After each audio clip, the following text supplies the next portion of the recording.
If you didn't catch the last one, go ahead and catch episode 12, which was how to get a disability claim. But this one, we're going to go ahead and cover secondary disabilities. Now, secondary disabilities are disabilities that are related to a primary service-connected disability. These disabilities are generally additional body parts because the body's one big mechanism, one big machine. So if you have a certain service-connected injury, such as, for instance, my shoulder, which does not lift any higher than that without pain,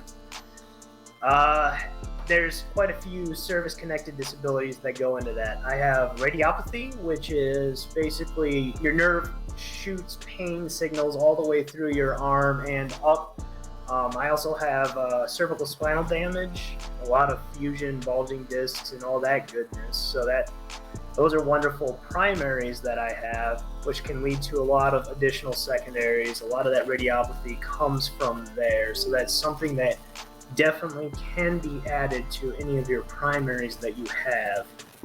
So let's go ahead and talk a little bit more about how to file secondary claims. Obviously, a secondary claim needs to be interconnected to your service-connected primary disability in some form or fashion.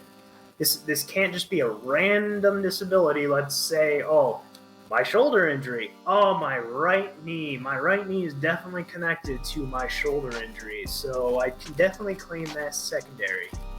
That's not how this works at all. It has to be within proximity and or interrelated on the body in order for you to file a secondary claim in conjunction with a primary claim that already exists.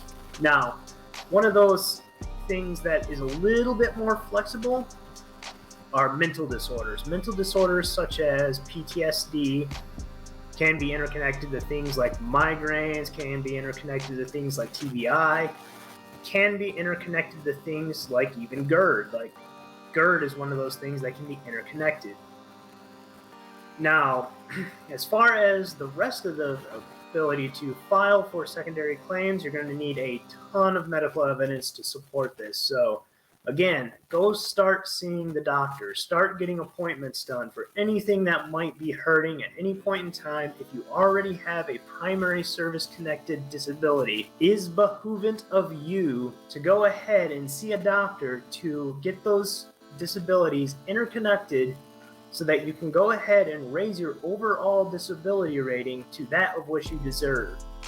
Now, our next one that we're going to go into after this episode is BA Math, so it's definitely something you're going to want to pay attention to. And I definitely think that this secondary disability will be able to be played a little bit for everybody. To recap on all of that, secondary disabilities have to be related to a primary disability.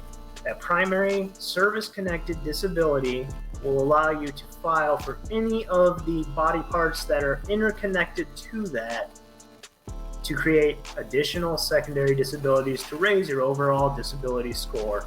So that's one of those things that you got to understand in order to get a 100% rating that every veteran out there is trying to get to. And again, do this with the utmost integrity, and if you have the disability, file it because you need to get that claim. All right, Cash Flow crew, that's it for secondary disabilities.